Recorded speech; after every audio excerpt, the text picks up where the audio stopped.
right, up here at the top right, our Protoss player who's up one game away from Codes. He is LGIM Seed.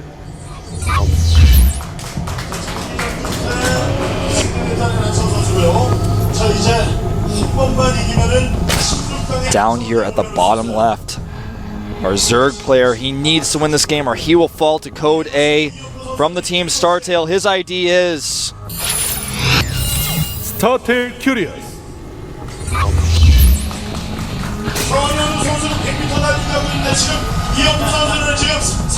Curious talking to himself in the booth a little bit, something he's been doing today. And of course on this map, I said it before the game, would we see a Gateway expand or would we see Forge Fast expand?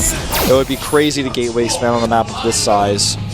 Even though you get a little bit more aggressive power, and it's a different type of expansion build that may scare a Zerg opponent on a map like this, hardly anyone will be scared, especially not Curious.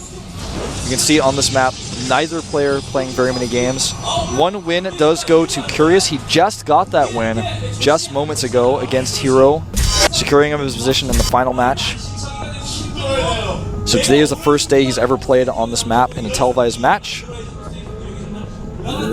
Seed comes in, sees his opponent's position now. He sent a second probe out on the map just to make sure he was not being 6-pooled. Now he is going to come in here. You will see, in fact, Gas first. 4-pool. Was Hatch first before Gas, but Gas before Pool is going to mean that he knows that the speed will be much faster for the Zerglings. He can't use the same types of pressure they would like to, especially because this map is so big. This is a huge map. Nexus goes down, and at cross positions on this map, if I'm not mistaken, I think this is the first time that we've ever seen cross positions on this map, even in GSTL. Usually see positions that are close. We are going to see probably Gate before Cannon. It would be crazy not to, especially considering it was Hatch first, and there it is. Gate before Cannon. Gas before Cannon is also a possibility. And in fact, if I were Seed, I would. We'll see. Because if you get the gas that early, you lose a little bit of mining time, and also you have more gas than you can spend. But we will see gas before Cannon, just not ASAP. So he got his gas on normal timing just before Cannon. And double queens, of course, going down for Curious now. This game could be just as long, if not longer, than the last one. A fact that excites me inside quite heavily. I've actually really enjoyed the broadcast today. Before I came here, I thought to myself, this is going to be a different day. It's been a year since I've done this, well, actually that's not true. It hasn't been that long. I think I've done a few solo casts since the Super Tournament, but when I was regularly solo casting this, I remembered how hard it was, but how I was still able to do it and do it well. And I was hoping that, I could still do that here today, and I feel I am. It feels good, actually, to be able to actually give you guys an English commentary for this. Part of the reason, one of many reasons I was not able to attend MLG is because of this broadcast, and I feel, sitting in this chair now, happy, able to stay in Korea, represent the GSL, and give you guys this commentary. Probe will scout again. Wants to see a third base, but he has not seen it yet. Stargate goes down before the third gas. The Overlord comes and sees the third gas, but is not aware of the fourth gas. There's the third base. Seed really desperately wants to see that. And I believe he even lost his probe. Yeah, he lost his probe, so now he's not going to know the third base is there. He's going to have to play a little more defensively. Even makes a second cannon, just in case. Does not want to cut any corners against this Zerg. Curious is capable of anything. Don't put anything past this man. He's crazy. Now, the Zerglings and the Overlord will see no +1 has been researched. And I do not believe he's seen the Stargate yet, no. But he's about to, because he will show the Void Ray to the Overlord. He knows the Overlord is there. It's the most common place anyone will ever put an Overlord on a map like this. The reason why the map is designed this way, in fact, is so the Overlord can spot without being seen. It's actually a beautiful map design. That wasn't even started until fairly recently. And now it's something that's almost taken for granted in every map, that the Overlord can watch a Protoss wall or a Terran wall for free.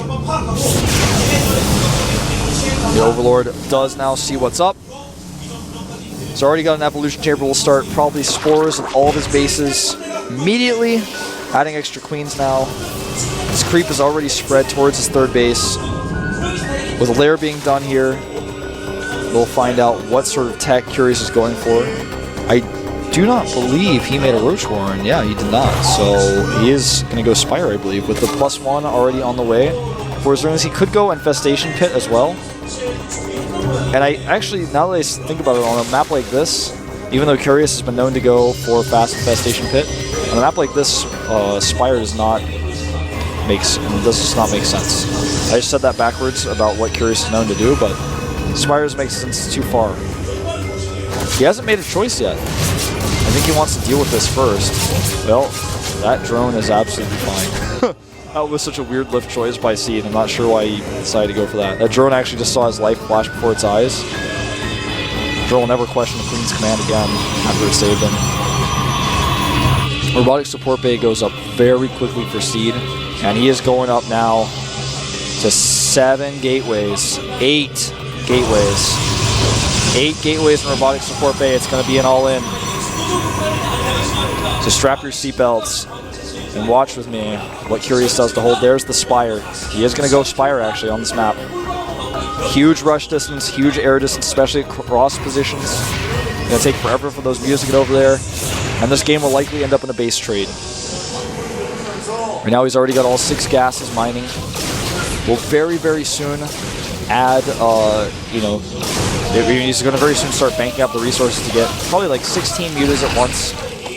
And then that will be at the same timing as the first Colossus is out and the second one is rallied towards it. See both armies pass by each other and we will have a base race that Curious may just win because of the fact that Mulus are more mobile.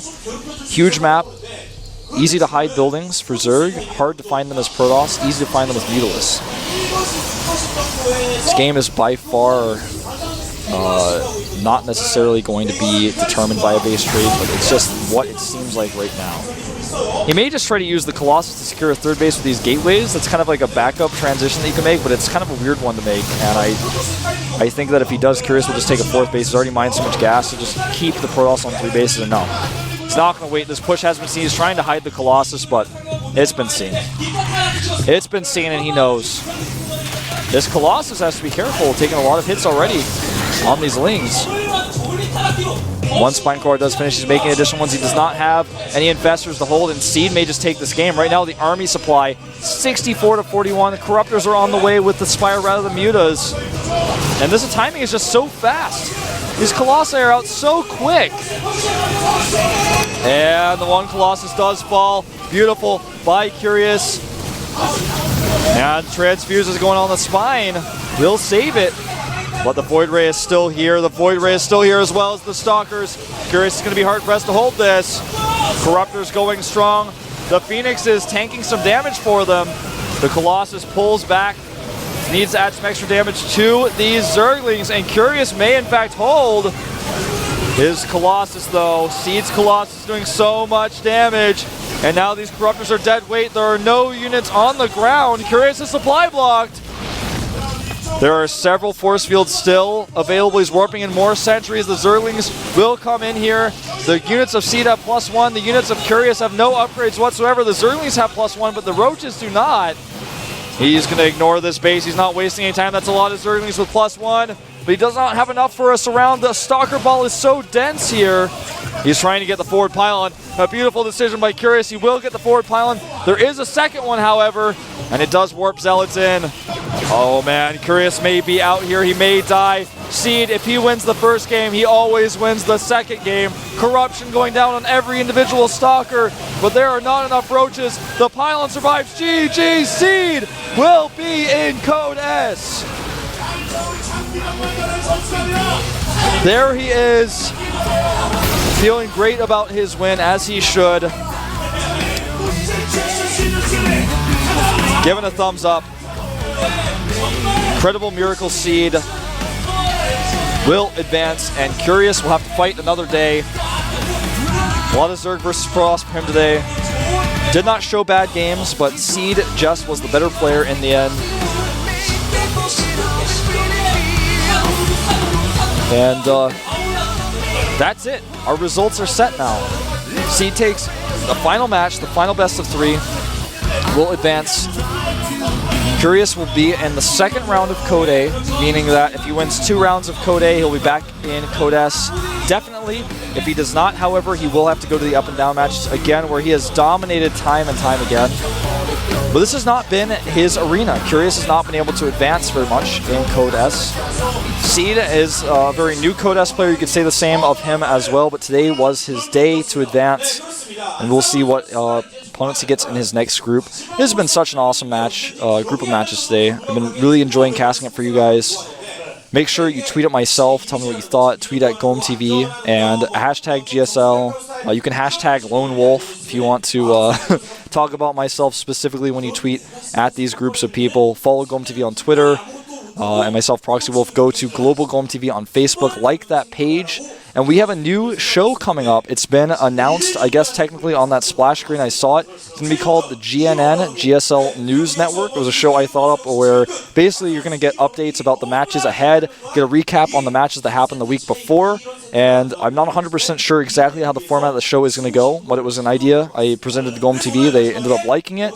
And so basically we're going to have like a news-type show giving statistics, information on all the players and the matches upcoming, the matches from the week before. So really look forward to that show. It will be starting a week from today at 6 o'clock p.m. Korean Standard Time. It is going to be called the GNN.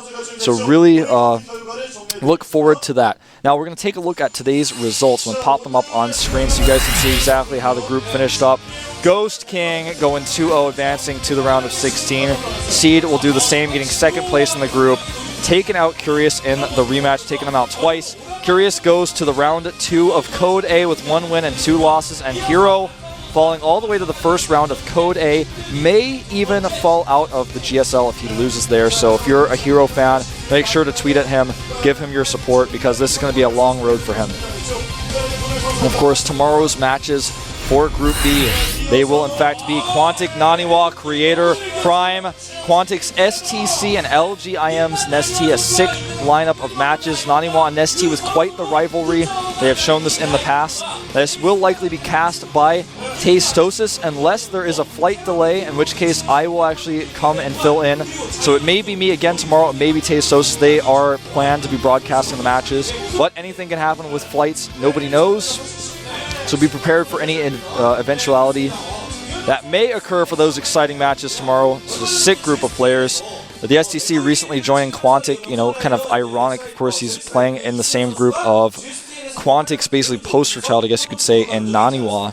So we'll see exactly how that group plays out tomorrow. Creator showing some great PvP in the past. Naniwa actually making it all the way to the round of 8 before falling to the champion himself, MVP, showing great matches last season. I don't think anyone expected him to do as well as he did, but he did it. And he actually has shown basically a huge glimmer of hope for foreigners these days in Korea. He's kind of been dark and dormant, practicing right now, not going to events very much, just sitting in his team house at StarTale, practicing day in and day out. And I think that practice may end up showing off tomorrow.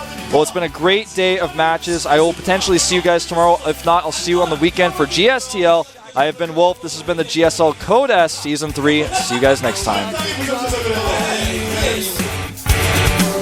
I hope time won't forget all the people I've come to know.